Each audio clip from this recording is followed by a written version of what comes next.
and begin our first of three in our virtual series about technology. I'm so excited. We have first up with us Will Labar. He is a vice president at CGI. And Will, you brought some friends with you, and I can't wait to hear more. And excited about all that you've prepared for us tonight. Thank you so much, Amy. It's really a pleasure to be here on behalf of the Lafayette Regional Technology Council. And we're excited to connect with UL alumni from across the country tonight as we talk a little bit about recent news in Lafayette and quality of life initiatives, as well as what the Lafayette Regional Technology Council is doing. We have a number of great speakers lined up for the evening. So let me go ahead and just let you know who's in store. Following me will be Destin Ortego, the Executive Director of Opportunity Machine. And then you're going to hear from Ben Berthelot from the LCVC, Jessica Hauerwas from our downtown Lafayette organization, and then Maggie Bienvenue from our Regional Chamber of Commerce, one Acadiana, and also Brian McDonald, who's the CEO of SchoolMint. Just logistics for everyone to be aware of. Feel free to put questions in the chat as we go along, and at the end, feel free to come off mic and come off mute and ask us any questions along the way. And so I'm going to hand it off to Destin, and he's going to talk to us about some of the recent happenings in Lafayette that we want to make sure everyone's aware of. Destin? Yeah, thanks, Will. Before we kick it off, I really would like to hear what about everybody who's on the call. So tell us about yourself, tell us where you're from, tell us what year you graduated in, or what your curriculum was in, and then so you can use this QR code to join menti.com, and it'll allow us to take those feedback in. And then also as well, we want to know what you're hoping to learn about today, right? So that way, if we can, as that comes in, we can make sure if there's things that we didn't cover, especially by the time we get to Q&A, we really want to make sure that we can cover any of the topics that you were hoping to learn about today regarding Lafayette and what's going on in the community since you may have left. So feel free to jump on, use this QR code, submit your answers to those questions, and then we'll have another one that will pop up closer to the end, so be ready for that one as well. But to keep things moving right along, and then also feel free to just go ahead and submit your questions into the chat as well, because we want to make sure if you don't have access to your phone right now, or you're using your phone to watch this, so feel free to just go ahead and enter into the chat so we can make sure to catch everybody. And so moving on into what's going on and what's been going on, we've had a history of punching above our weight in Lafayette. Both LUS and UL are celebrating 125 years of making our community an incredible place. UL Lafayette initiated the first Masters of Science program in computer science in 1962, which I'm not sure if a lot of people know, but ever since they've been developing some amazing technical talent ever since. And you might remember LUS Fiber, but it's now rebranded to LFT Fiber, which is providing blazing fast internet speeds. Lafayette, it's one of the first places to offer fiber internet, this capabilities, and also LFT Fiber is a member of the new LRTC, as Will mentioned, that you'll learn a lot about later. We know you like your festivals, and of course we have some of the best festivals in the world, and they've just gotten better over the years. UL Lafayette is now an R1 top tier research university, which is a huge milestone and provides tremendous economic value to our community. UL alumni, which I know most of you on the call are doing some amazing things. And of course, selfishly, we want you to do those amazing things here at Lafayette. And speaking of alumni, homecoming is October 12th to the 15th. So don't forget, make sure it's on your calendars. And I know Amy can provide more information about that as well. And by the way, UL just opened a new 70,000 square foot stadium. We hope that all of you are joining us for some of our football games, especially you can see it at homecoming. We're really excited about that new stadium. And speaking of punching above our weight, we have newer developments, and those come in some amazing parks that Jessica is going to tell you about right now. Hi, everyone. I'm Jessica Hauerwas. I graduated from UL in 2014, and I've been here ever since. You might be looking at the slides thinking, why are we talking about parks? But really, where we live and work is very important, but obviously where we play is really important too. For those who came to UL probably in the last 10 or so years, you probably knew about the horse farm. Well, that has developed into this gorgeous, beautiful 100-acre green space park called Munkus Park. Since that time, whenever it was the horse farm, there's been a ton of private investment there. There are tons of activations that are there as well. Whenever we look at the map and kind of the grand scheme of things, there's all types of different activations for different groups of people.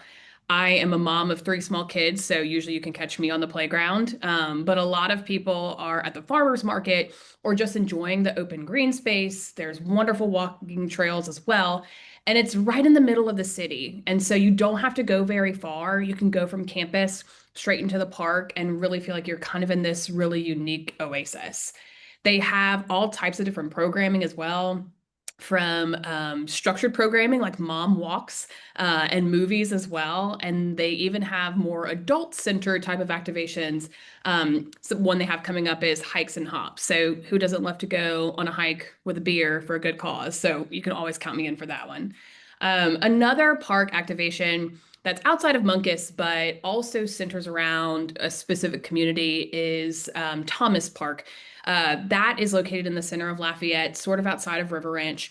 And the back of that park used to be a lot of green space and tennis courts, but they have converted it since into a really incredible skate park. And so when we look at the photos from that particular park, it's really interesting because there's all types of different people from different backgrounds who are skateboarding or biking or kids or adults. And it's just a really unique opportunity for a community to come together outside of work and also outside of the home as well. And then selfishly, downtown has a beautiful park. If you haven't been downtown in the last year or so, a lot has changed. But I would say specifically in Parc Sans-Souci, which is right next to the parking garage, that area has transformed significantly. About 1.5 years ago, we opened up the $1 million privately funded inclusive playground project. And as I'm walking around there, again, and you can see in these photos, there's kids of all ages and all abilities. Every now and then we have adults who try their hand at scaling the playground equipment as well. But it's a very activated area, especially whenever we look at this space. What was there before was 6 parking spots. So our predecessors were saying, how can we have a higher and better use of 6 parking spots? And I think by these photos, you can definitely see how we have upgraded that space. I'm going to pass it off to Maggie Bienvenue with One Acadiana to talk about one of the businesses that is also co-located in this specific space. So Maggie, I'll let you take it away. Thank you, Jessica. I appreciate that. In addition to all of the amazing things that are happening right there at Parc Sans-Souci and One Acadiana, also our office happens to back right up into that too. So getting to see all of that activity has been wonderful. We also partnered together with several local organizations to fund the Small Business Challenge. It was a pitch competition where we gave several small businesses an opportunity to work through, to learn all about how do you take everything from an idea all the way to a full-on business plan. And so our winner was 2 fan favorites from our farmers market that happens over at Munkus Park. And they got together and formed a beverages and bakery location that is now right in the heart of Parc Sans-Souci. And while we could only be able to fund one of them, we are excited though that there's other great resources in our area to make sure that our innovative ideas in the area come through. And so I'm going to give it back to Destin for that one. Yeah, sorry, everybody. I want to mention that there seems to be a delay in the slides here, so I apologize for the technical difficulties there. Yeah, our startup scene is on fire and has grown more and more over the last few years. So if you haven't heard about Opportunity Machine, we are a 501c6 nonprofit that's on a mission to make Lafayette the most founder-friendly community for tech-enabled, and research-driven startups. We have about 22,000 square feet of newly renovated space in the heart of downtown Lafayette, which I know a lot of our tech talent and startup founders want to be. It's a great place to be. I love it. And just to kind of give you a reference as to the impact that our startup community is having, OM members and alumni have raised over $90 million in capital since 2015 and have had an approximate total impact of $2.8 billion to Lafayette Parish since 2018. And so just kind of shows you the impact that these startups and tech startups are having. To tell you a little bit more about the community that we have going on, Lafayette startups are covering a wide range of industries, from weddings to healthcare, to prop tech, to last mile delivery, to drones. So you can clearly see that our startup ecosystem is really taking flight, pun intended. And we've also partnered with LED, which is the Louisiana Economic Development. Their new innovation division, LA.io, to grant Louisiana-based startups with more access to capital, mentorship, and resources to help tell the story around their incredible journeys. And of course, Lafayette, we have to have some really cool startup events to pair well with our really amazing festivals. So we have a startup and tech conference called Innovate South that takes place during Festival International in late April, and it helps to bring investors, successful founders, and subject matter experts from across the country to engage with our founders and tech talent right here in Lafayette. People who have attended said that Innovate South is one of the most energetic and inspiring yet actionable conferences that they've been to. So we really want to make sure that our startup founders are getting really high quality, actual insights. And okay, I'm leaving here knowing exactly what I should do next. And then last but not least, we have some amazing pitch competitions that are just incredibly fun to attend, whether you're launching a startup, investing in startups, or just want to see what all the fuss is about, right? And as a former musician myself, I'm not just passionate about the startup scene, I absolutely love our music scene. So here's Ben to tell you more about that. Thank you, Destin. As the birthplace of Cajun and Zydeco music, our music is still something you need to hear, with live music 6 or 7 nights a week in places like the Blue Moon Saloon or Rockin' Bowl downtown, and many of our restaurants. Our team just recently launched a live music events calendar, and I was doing an interview just to see how much live music do we have, and I counted 134 live music opportunities in a 2-week time frame. So we certainly want to encourage you guys to subscribe to our Lafayette Music Weekly calendar at that link above. It's a great resource for our area, and no shortage of live music. We're about to have the Louisiana Music Museum, which is something I'm very excited about. I believe it will be a destination museum, in that not only will people go to the museum while they're in Lafayette, but it will be a place that people will come just to go to. It's going to be a $10 million project housed next door to the Acadiana Center for the Arts, featuring a new plaza, accessible glass fronted entryway and stage, and currently set to open in 2027. So we're really excited about that. Not only will it showcase our great Cajun and Zydeco music, but also the music of the entire state. And that really makes it so special and so unique. And we're winning a lot of awards. I'm gonna turn it over to Maggie to tell you about some of them. Thanks, Ben. Yeah, we know that whenever people are considering whether they're going to be even coming back to Lafayette to visit, much less possibly, hopefully, to move back here, that you're looking at things not just about the fun events that we have, but also what is the quality of life here. And so we're really proud that we've been getting a lot of attention for being a wonderful place to live. Some of that comes to with us ranking on Forbes list for the 50 best places to live for families in 2024. We definitely want to highlight that we have become a healthcare hub. So regardless of whatever your health issue, we are getting more and more specialists that are going to be located right here in Lafayette, including having our own residency program here as well. We also are ranked very high for affordability. We are one of the most affordable places to live, including our housing prices staying relatively low compared to the national average, especially for a city our size with all of the amenities that we have. And a great place for seniors. Many of you might be coming back home because it's time to take care of older parents. And so hopefully we'll have you with all the things that you need to be able to take care of them. But education especially tends to be on top of mind for a lot of our young adults, especially as whether Lafayette is the place where you'd want to have your kids go to school. And while Louisiana does not always necessarily get the best reputation for education, we have a lot of really amazing things to highlight right here at home. So including us being the #1 large school system in Louisiana. We have been working very hard as a school district to try to really make sure that we are offering world-class education right here. In fact, the LPSS Early College Academy has been ranked #1. That is for students that are getting the opportunity to finish up high school while they're also simultaneously starting towards an associate's degree. By the time that they graduate, graduate from there, they've already got that associate's degree, and that's a level up. We also have other great magnet academies that are giving students opportunities to have a choice academic experience, even through public school. And all kinds of other great honors, including some of the things that we're doing specifically for special populations like special ed and other students. But that's not just in the things that we're doing academically. We're also investing a lot of money into the buildings. And so Lafayette doesn't look the same as it used to whenever you were last here. If you went to one of our older high schools, Lafayette High, we're looking at you, you may have noticed that there's a lot that's changed on that campus. We actually have a brand new $300,000 square foot campus, beautiful building with multi-levels, everything happening inside, and still a great place where our arts and our academics and our athletics can thrive. So we're really excited to be able to show off all the new things whenever you come back home to visit. So Ben, I think you have a little bit more to talk about with athletics.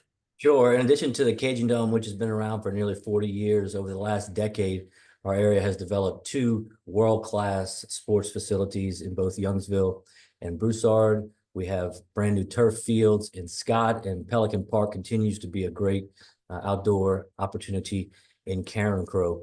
Youngsville, as an example, is a 70-acre facility with best-in-class baseball, softball, tennis, and soccer fields.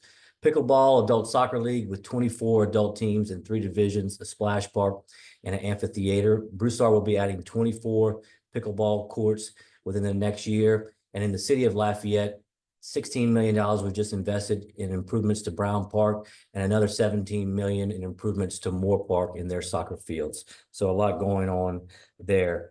Because of those great facilities, we've been able to host some outstanding events over the last couple of years, including the USA National Karate Championships and Junior Team Trials, USA Women's Boxing National Championships, USA Boxing Olympic Trials and National Championships, which was a prelude to the Olympics you saw in Paris. Those boxers that boxed for the United States were chosen here in Lafayette to advance to that next level. We have 5 different pony baseball and softball World Series happening during the summertime, President's Cup Soccer, USSSA Toys for Tots National Softball Tournament, and a lot more on the horizon as well.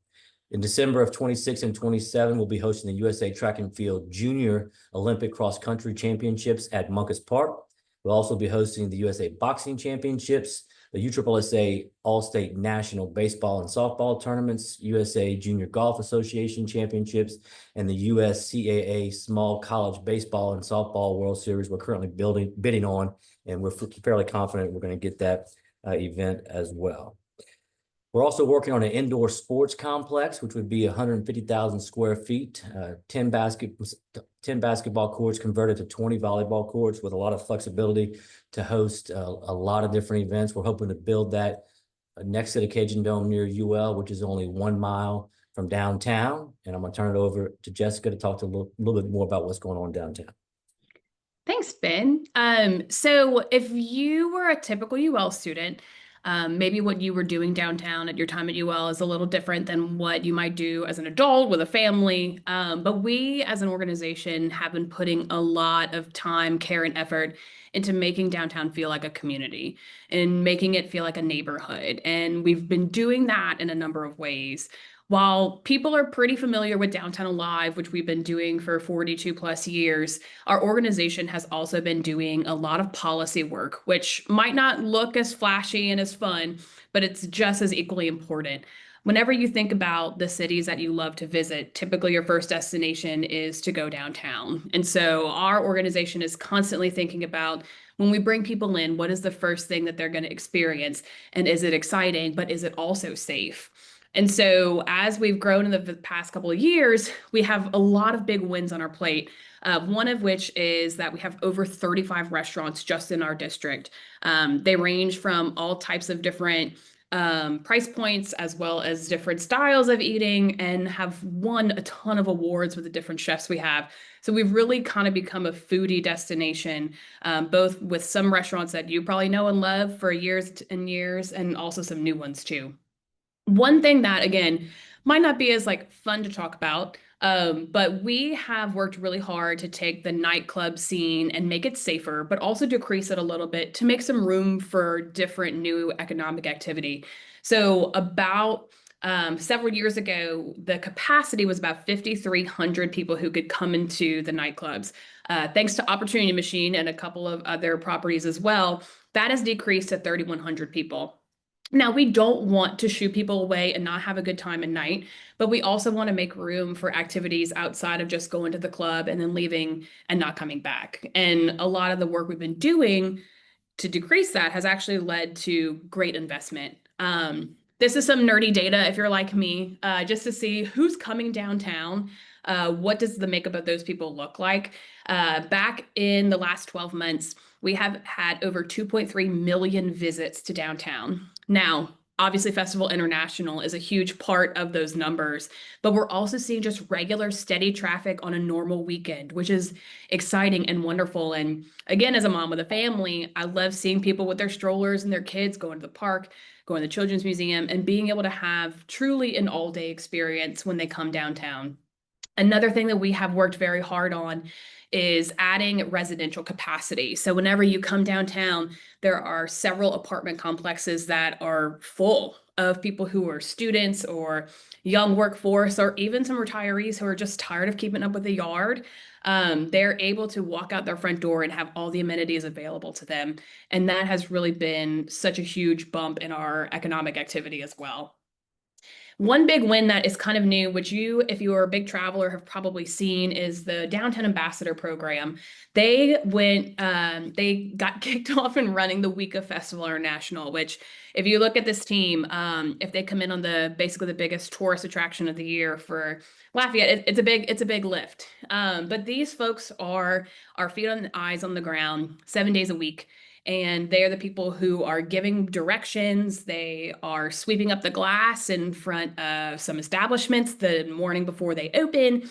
They're helping folks who may be unhoused find the needs that they have and direct them to a place where they can get some help. But they're really what I call our key hospitality players here. So what they're doing is working on beautification, making themselves a welcoming presence, but also just making downtown a cleaner, safer, and more inviting place to be. And so whenever you're thinking about downtown, I know for me, I like to think of some date night opportunities. I'm gonna have Destin talk about that a little bit. Yeah, because we all know that I am the date expert, right? But no, seriously, like me and my wife, we have two wonderful daughters. But as I'm sure most of you know, sometimes you just need a parents' night out, right? And so thankfully, we have some incredible options for date nights or days.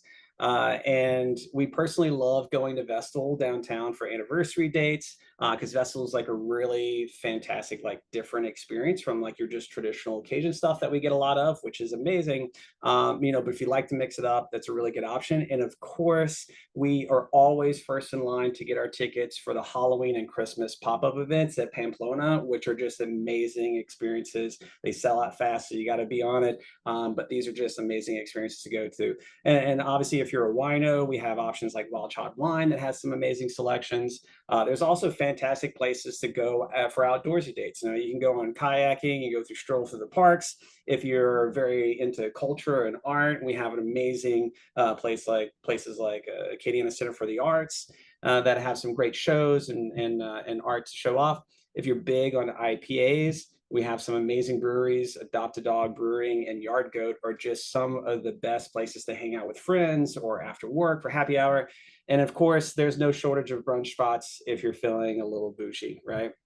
Literally some of the best brunch places that I have whenever we have people from out of town come in, they just can't stop talking about it.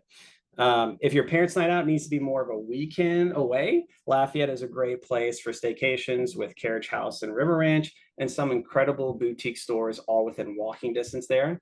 And coming soon, we'll have a 4-story, 83-room full-service boutique hotel in the former Don Space downtown called Hotel Lafayette. Super excited about that. Every time we bring in people for Innovate South and Festival and things like that, this is going to be a fantastic option to host there. If you want to mix it up from time to time, Lafayette being the hub city, you have easy access to a number of locations across the Gulf South. And then, of course, if there are some things that you may or may not have been aware of, it pretty soon everyone will be, because the news is getting out. Lafayette's just incredible and is spreading more and more every day with coverage in Southern Living, Travel and Leisure, The Times, Best Places to Live. We even have major food influencers traveling to Lafayette and giving raving reviews about local spots such as Laura's too. And then, yes, for those of you who've heard the rumors, Buc-ee's and Trader Joe's are coming into Lafayette. I actually think my development director next to the office is like screaming, jumping up and down because she just loves hearing about Trader Joe's. And then with all of these great things about Lafayette, we're attracting some incredible businesses and talent from across the country. So right now I'd like to pass it over to Brian McDonald, who is the CEO of Schoolment, to share their story about why they moved to Lafayette. Hey, Captain. It's always when you switch presenters, but I'm going to give this a shot and let's see if it works. So bear with me here. We good? Presentation's all right? Justin, I'm looking for you for a validation here. That's great. Okay, awesome. All right. Well, everybody, I'm not a ULL graduate, but I have an interesting story, I think, and I love to tell it. I'm the CEO here at Schoolment. I've been in ed tech all my life. And so to give you a bit of background about who we are the largest provider of enrollment software solutions for schools in the United States. And we have customers all over the country, large, small, everything in between. So I want you to think back to 2019, and it seems like a long time ago. But we had offices in all of the tech hubs, and we were really looking for a new home where we could consolidate and put down some roots. And so not that long after, this headline came out. Well, how the heck does a company that's in New York, San Francisco, Miami, and Costa Rica end up in Lafayette? Well, it starts out with something that was happening with a lot of Silicon Valley companies. We were looking for a new place to live ourselves. And so I like to call this the we can buy better, but we can't buy more expensive slide. Those are some very, very interesting cities, but they're extremely expensive. And so we had set out to find a place that was more appropriate for a business like ours. And we set out a series of criteria. What does a winning city have to have? And there were some basic capabilities and qualities a city has to have, starting with things like infrastructure and an airport, right? And once we found those, we moved to the nice to have category. Okay, so what are some things that make the city really interesting? And that includes things like a vibrant lifestyle and a great quality of life and good schools and friendly people. And since we're in education, we also like extra credit. So we wanted the icing on the cake to be a city that really had distinctive culture, proximity to other places that are fun to go to, a real can-do mindset, a college town, and a central location. And so we started looking at all of the different places in the United States, and we identified a number of cities that were good candidate cities. Well, you'll notice what wasn't on the list was Lafayette. But we started this process and we began looking, and we first started with our must-haves. And right away, we were able to eliminate a number of cities because they failed to meet one or more of the criteria in the must-have category. So this process was unfolding. Meanwhile, partway through, we acquired a small business in Lafayette, Louisiana named Smart Choice. And honestly, I'd never heard of Lafayette before, but the first question we said is, well, gee, should we close the business there and move those jobs somewhere else? And when we looked at the numbers, they kind of pretty impressive, actually. And so we said, okay, well, we'll keep that office open. So meanwhile, I fly to Lafayette to meet the team here, and I see this sign in the airport. I actually took this picture. And I thought, wow, this is really cool. The happiest city in America. That's unusual. And, started to see that maybe there was a little something about Lafayette that was special. So that was my visit to Lafayette. Meanwhile, we kept going on the search, and we started in the nice to have category, and a number of other cities began to fall off the list. And what you'll see is Lafayette's still not on this list yet. But as we're doing the search, I'm learning more about Lafayette from the people who are here in the company that we added to our portfolio. And the people seem great. And so we moved from, hey, we won't close the office to, you know what, maybe we should expand the office in Lafayette. And that prompted us to learn more about what was happening in the city and all of the things that were going on. And the more we learned, the more impressed we were. And we started to think, hey, we could actually turn this into a second headquarters location.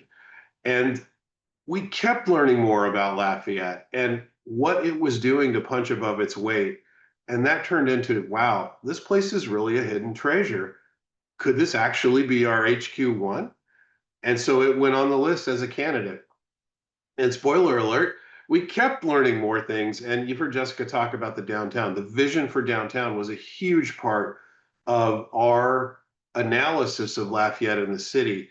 And so when we started looking at the extra credit list, and let's face it, one of Lafayette's superpowers is incredible value, right? It popped out as the winner. And I think it's amazing that Lafayette, from someone who'd never been here before, actually rose to the top in a pretty tough competition of a lot of cities. And so this headline became reality in summer of 2020. And since then, we have moved people and brought people from all over the country to Lafayette, and they love it too. They have a great time here. Many of them have chosen to move here. And so here we are 5.5 years later, having picked Lafayette. And so what's it like? It's been great. The people are absolutely as friendly as we hoped. The quality of life here is outstanding. It's a great place to do business, and there's so many talented and hardworking people. And I know Schoolman is not the only company that is doing this analysis, but we're thrilled to put down roots here and grow. And so I want to say to everybody, and especially the downtown, like, keep up the great work, because it really pays off. And we are thrilled with our move. And so I'm going to turn it back over to Will. Will? Thanks, Brian.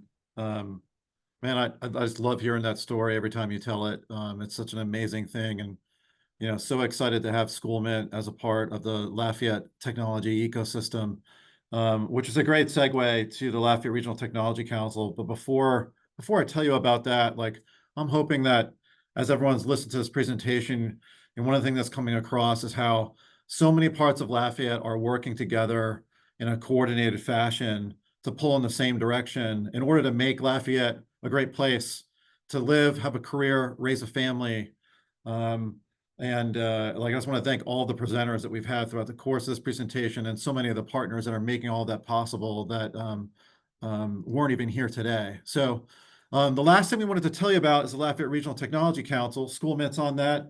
So we wanted to tell you why that might matter to you. So let me give you a little bit about the LRTC and what our mission is, which you can see here on the left. But if I was going to, drill that down, like, at its core, the LRTC was created to strengthen and grow the technology ecosystem in Lafayette and Acadiana.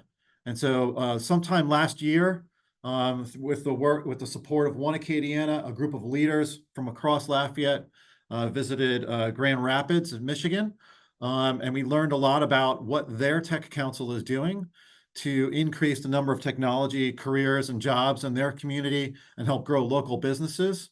And we, Ben Johnson and I, Ben Johnson from Techno and I sat down afterwards, and we're like, why are we not doing that here? So in January of this year, we announced the formation of the Lafayette Regional Technology Council. So we're 9 months in to our evolution, and like, we are going strong and moving fast. We have we have 4 different areas of focus we can see here on the left. The first one is around talent development. If we could go back one page, Destin, that'd be great. The second one is about knowledge sharing and helping connect people across the community. The third one is about business growth and helping local companies grow and thrive. And our theory here is that if we're creating the ability to connect across companies, we're going to start to see a lot of synergies in order to bring additional business into Lafayette. And the fourth area is advocacy. I mentioned we're moving fast, and so one of the things we created when we formed the LRTC are gears. And a gear stands for Get Everything Accelerated and Released. And so around each of those components, we have gears that have been forming. And our first one is talent. And so in the talent gear, we're focused in 3 different areas. And the first one is growing talent. And so we want to make sure that we're nurturing talent pipelines in Lafayette, starting at K through 12, and then going through our higher education partners, as well as other non-traditional pathways. And these pictures you see on the right, this is actually 3 companies who are part of the Technology Council already, who are mentoring about 30 different students at UL this semester on how to build full stack software applications deployed in the cloud, focused on things like cybersecurity, using Gen AI tools. And so think about that. We're 9 months in as an organization, and we're already bringing in multiple businesses into the classroom to mentor students. And so that's a great example of how we're really trying to move fast and make an immediate impact. The next area on the talent side is retaining talent. And so these pictures that you're seeing here is an event we hosted called an Idea Collider. And what we did is we invited individuals from companies all across Lafayette to come and tell us how we could help support their careers and how we can help support their companies. We didn't want to think that we know all the answers as a steering committee on the Technology Council. We wanted to hear from all the people who are practitioners, hands on keyboards, other business leaders, tell us what we can do to help you. And retaining talent is one of the biggest things that came out of those conversations. The last part is attracting talent. And this session is actually a part of that. We are convinced that the amount of technology and career opportunities in Lafayette that can be presented to UL alumni is much more than people are necessarily aware of. And so we're starting to do a lot of outreach, and we're really excited about this partnership we have with Amy and her team at the Alumni Association to start to tell the story about what's happening in Lafayette. So we have 2 more sessions coming up that are available if you're subscribing to the Alumni Association's feeds. October 23rd, we're going to talk about AI, robotics, and startups in the community. We're going to do a deep dive where you can learn about a lot of these companies and what they're doing. And then on November 18th, Roots and Wings, which is going to be how we're featuring stories of boomerangs, people who've left Lafayette and came back, and what that experience is like, in case you're boomerang curious and you want to come back to Lafayette and raise your family and build a career here. Our next gear, that one's focused on networking and knowledge sharing. And so this is where we want to actually start to create connections across the community in Lafayette from both an individual perspective and in companies, and then grow out to regional.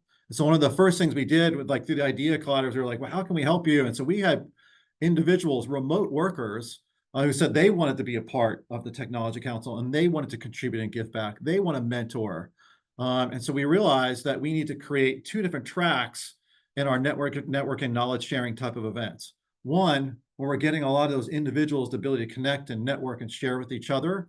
And then 2, around at a company level, where we're bringing business leaders in those companies and they're sharing some of the challenges that they've faced and how they've solved them, with the hope there that we're learning lessons from each other and finding some of those synergies that'll help drive the business growth. Which leads me to the last gear that we have up and running right now, which is marketing and promotion. We know we need to tell our story more, and we need to get the story out there.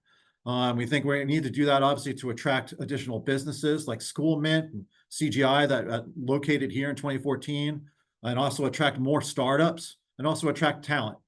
And then we also need to drive more awareness of everything that we're trying to do in the technology space here in Lafayette, whether it's a pure digital tech company or something that's more in the advanced manufacturing space or healthcare. And we want to engage our stakeholders. And so this gear is about connecting with people across our entire Technology Council and starting to tell those stories and celebrate those things locally, and then broadcast that as far and wide as we can. And we invite you to help us do that by sharing our content that's online, reaching out to us and engaging with the LRTC in order to help make that happen. So who's on the steering committee? This is the initial founding group of companies and organizations that have come together to make this possible. You have everything here from SCADA and operational technology like Techno, CGI, a global consulting company, S1 Technology in the cybersecurity space. You heard from Brian and School Mint. We have a digital twin studio, all the startup space with Destin and OM, LFT Fiber, Noble Plastics as an advanced manufacturing company based out of Opelousas. I think they're headquartered in Opelousas, and they just had a huge win with the solar farms happening down in New Iberia. We obviously have partnerships with the university. We have a remote worker for Google, large capital investors through Coursera, healthcare space with Biomed, and then we have representation from One Acadiana and our local economic development authority. This is a great sampling of what's possible. This is just a steering committee. our membership is driving towards even more diverse audience as well. So that actually is like where we were going to wrap up. And so I'm hoping I saw these slides ahead of time, and I knew what was on there, and I still learned something today as I listened to our speakers talk. It really is. It's like I'm not originally from Lafayette. I've lived here 25 years. I'm an honorary Cajun now. Just incredibly proud to see the growth that's happened in our community, and thankful to be working with all these great people who spoke to us today. So if you want to tell us if there's anything that surprised you from what you learned today, please hit that QR code and send in that message there. And then also, most importantly, we're interested in understanding how we can help you, whether it's one of the organizations that you heard from through the course of this presentation today, or specifically the Tech Council itself. And I think on the last page here, we might have a link to our website. We would love to invite you all to go to our website, subscribe, and tell us you're interested in getting involved in what the Tech Council is doing, and help us, spread the word. So with that, I think I'm gonna hand the mic back over to Destin, who might be facilitating if there's any QA that has come in. We're happy to answer any questions that you all have in the audience. We thank you for your time. Thanks, Will. I'm gonna pop it back over to this Mentimeter if you want to fill that out. Feel free also to submit things in the chat. But we also welcome for you to turn on your camera, turn on your microphone, and ask questions right out the gate. We really want to make sure that we cover anything that maybe we missed today that you were excited about learning more about. If there's anything that we did cover that you want more details about, please let us know as well. But there's a lot more stuff. We try to cram in as much as we can in 40 minutes. And so we went pretty fast through this. And so I know some of the slides kind of went faster than we're talking. So I know that this recording will be available for everybody. But we have, let's see, I don't see a name, but I see a Zoom user. You have your hand up? Yes, thank you guys. I appreciate you guys putting this together. This is actually some fantastic stuff. Quick background about me. Born and raised in Lafayette, born in 1995. And I've seen the growth in Lafayette like literally skyrocket. But my question is, where do you guys potentially see the Hyman Center being relocated? I don't know who the best person to answer that question is. I can maybe answer near that answer. So because the Hyman Center is city owned, there have been different ideas depending on the administration. And so I don't know that there's necessarily one answer that says it's going to move here, or if it's going to be revamped where it is now. I think there's probably no straight path as it is right now. But time will tell. I know they're doing some work on putting in some studies on what's the viability of where it is right now. But more to come, I'm sure. And then next up, Sandra, you had your hand up? Yes. Hi. My name is Chandra Senegal, Lafayette native, currently in Dallas, working in cybersecurity at Goldman Sachs. I am just wondering, I saw a lot of slides, like you said, it went by pretty quickly, but what upcoming in-person events that maybe us, long distance Lafayette natives can plan for that will connect us with some of the people in the groups that were discussed today? Will, you want to take that? I think we have a couple events coming up from the network and knowledge sharing gear. I don't know the dates off the top of my head, actually. Dustin, do you know when those are planned for right now? The next? Yeah, I can actually, like, if you want to talk about the UL stuff, I will pull that up right now to make sure I'm giving the specific dates. And is there a place, like you guys are sharing, and I appreciate that, but is there a calendar of sorts just for like planning? Yeah. Especially for in-person? Absolutely. Like, actually, if you go to this website that you see here and you enter in your contact information, you'll be on our mailing list. And so every event that we have that's on the calendar, we have a couple job fairs coming up that just came out in an email that we sent. I actually don't have that in front of me either. I can try to find that real quick. But if you sign up for that newsletter on the website there, you'll see you'll start getting those emails. there are three career fairs coming up that we will be at. One of them is a UL All Majors Career Fair on September 30th.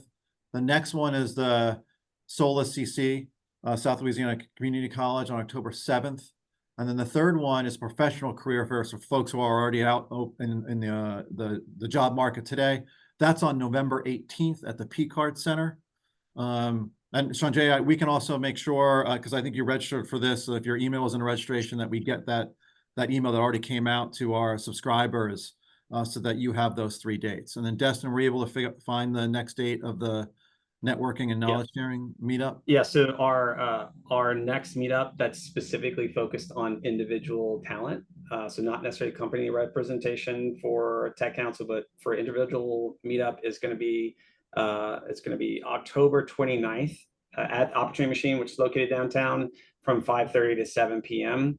And then the next one that's more focused on the company representation is a lunch. It's the following week on November 5th, but it's during lunchtime, 11:30 to 1.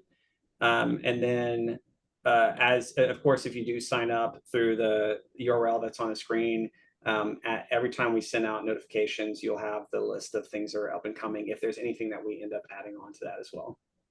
Thank you. That's great. Yeah. And I would like to quickly say, if you want to attend Innovate South, which is a great way for you to network with the tech startup scene, but also the tech scene, and then a lot of people that were talked about today, and then attend Festival International, those dates are going to be April 22nd through the 26th of 2026. Innovate South itself will be the 22nd through 24th, and then Festival International is the 22nd throughout the 26th in April. It's really Kristen, great. Sorry, was that? No, I was just saying that's great. Thank you. Okay, you're welcome. Kristen, you had your hand up? Yeah, hey, I thought this was great information. I loved all of it. Hey, Will, it's Kristen from Autism Society. How are you? So I work with disabilities, and just kind of curious if y'all know or could answer. I heard so many great things, but could y'all answer what kind of accommodations are going to be made for people who are differently abled? We love the park downtown. It's wheelchair accessible, and just kind of hoping somebody could tell me some exciting things about what's to come with catering to our disabilities population. So I can speak to a couple of things on that. One, I appreciate all the work you do. I have a son with autism, and we're learning so much, and the work that I'm doing right now is opening my eyes to a lot of things. The downtown park, I have found, has expanded my ways of how children with disabilities interact with the different play areas. So we have done things like talking about what can a revitalization of the splash pad look like? How can we have some conjunction with the Children's Museum and Park International to have different types of activations that accommodate children of all abilities. And a big win that we just had, which might not sound very fancy, but the budget that just passed with the city also includes a very major renovation to the restrooms that are in the parking garage downtown. So for 10 years, we have not had public restrooms accessible to people who are coming to the parks, but they put it in the budget this year. And those plans are family-friendly restrooms. They have adult changing stations, and just opportunities that will allow people to come to the park more comfortably. So we're always working to find different ways to activate, and we're also constantly learning. But we encourage folks, if they ever have suggestions, our office downtown specifically, we love to hear them, especially when it comes to the playground and having safe interactions. We would love to hear it. So I appreciate that question. Thank you. Awesome. Yeah, thank you. If I can chime in as well. Hi, Kristen. Good to see you. I think Hi. she's also possibly teeing us up too, because one of the things that she and I've been involved with is we do have the Acadiana Opportunity Job Fair that's coming up on October 22nd. And so this is a job fair that's specifically geared towards, in particular, people with disabilities and differently abled, or people who've had different challenges for getting jobs. So we have got together a whole bunch of businesses that are open to a wide range of hiring and are also prepared for working with different types of populations. Neurodiversity is a particular passion of mine, so I love to be involved with this. But I do think that we are seeing more and more companies, just even the fact that this list is getting longer and longer, that more of our companies in Acadiana are becoming aware of how to maximize the potential for people with different abilities. And so having conversations with some of our manufacturers and realizing things like people with autism are extremely great about attention to detail and following rules and safety, things that work very well in that industry. CGI has been also another great partner that's really talking about how that works, particularly in IT. And so there's a lot of conversations that are happening right now specifically around that. And if that's ever something that anybody is interested in, all of us are available to be able to help talk with that.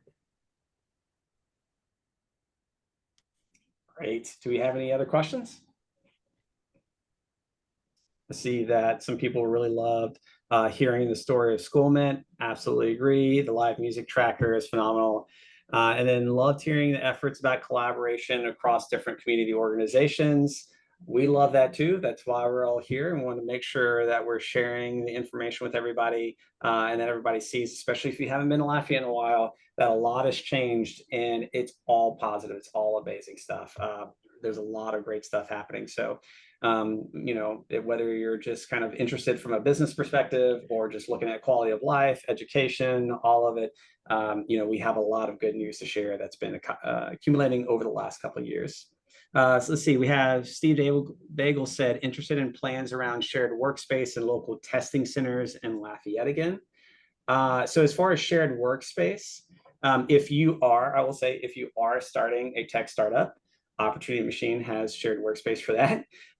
But if you are not and you're just looking for shared workspace, there are some new places downtown like Jackie Russo, Brand Russo. They have some shared workspace. I am aware that there's also some shared workspace that is should have already opened up in Pinhook Towers. And I believe there's a couple other places that are in the works right now around shared workspace as well. When you say local testing centers, can you add a little bit more context to that? Certifications. Oh, okay, gotcha.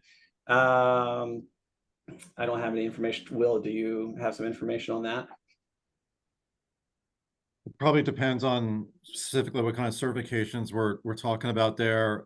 It does make me think about one of the recent partnerships we had through the LRTC, which is working with Unitech, which does a lot of training in our local community across a number of different professions. And so a number of our members from the LRTC met with them to help establish their curriculum around AI. And so if there are specific certifications, Stephen, that you're interested in, feel free to, if you want to, connect with us through our webpage and register your interest and maybe bring some of that input into some of our next meetings. Would love to kind of learn more about the specifics and figure out how we might be able to support, the ideas that you might have there. Just coming off mute really quickly. It's just thinking about, we used to have a location where you can go get your Microsoft certification, AWS certifications. There's one in Baton Rouge now, so you've got to travel. So if you're looking at bringing tech companies in here and building talent, it'll be great to have a testing center here where they can get those types of certifications instead of having to travel to Baton Rouge. Okay, Yeah, that's great. I'll jump in real quick. This is Amy from the Alumni Association. Part of our vision at the Alumni Association is to connect different people in varying ways. And one of the ways that we're working on is bringing certification classes to homecoming, so that when you're coming in to do your reunions and come to the game, you can also have some of your professional certification classes during that week as well. And so we're working with the different deans in our 8 different colleges to see what CEU classes and what certifications are most needed by our alums who are coming into town. So we're still researching that. We'll have a couple this year at homecoming. They won't be as robust as what we're planning for coming in 2026. So drop me an email about what you're looking for, what everyone would like to do, and if we can get some of the work done while you're also coming in to enjoy Lafayette and homecoming, maybe we can achieve both goals together in the same time frame. And if I can add to, there's been a lot of work around this space in our area, and especially knowing that these certifications are important for all of our businesses. And so UL has been doing an amazing job of continuing education. They do actually have several that are also available online. Want to also encourage you to check out what's happening at South Louisiana Community College. They have a testing center too, where there are certain of those certifications that they can actually do testing for. And that list is expanding. So they definitely want to hear more. What are the ones that are in demand?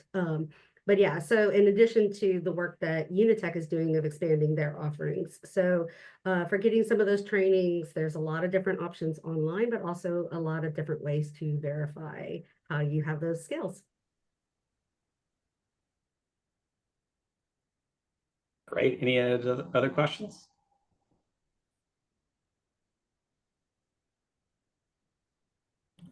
All right, I'm not seeing any other come through. Thanks to everyone for joining us. We hope that you got a lot of great information out of this. We look forward to connecting with you in the future, whether it's through the LRTC website or just, coming to some of the events that we talked about as well. Or feel free to reach out to any of the organizations that participated in this call directly. And we'll be happy to set up some time to talk with you. Thank you, Amy, so much for having us join here. And thanks to all the speakers and Will for doing a phenomenal job on knocking it out of the park for this slide deck and everything. So it was a pleasure to be a part of this.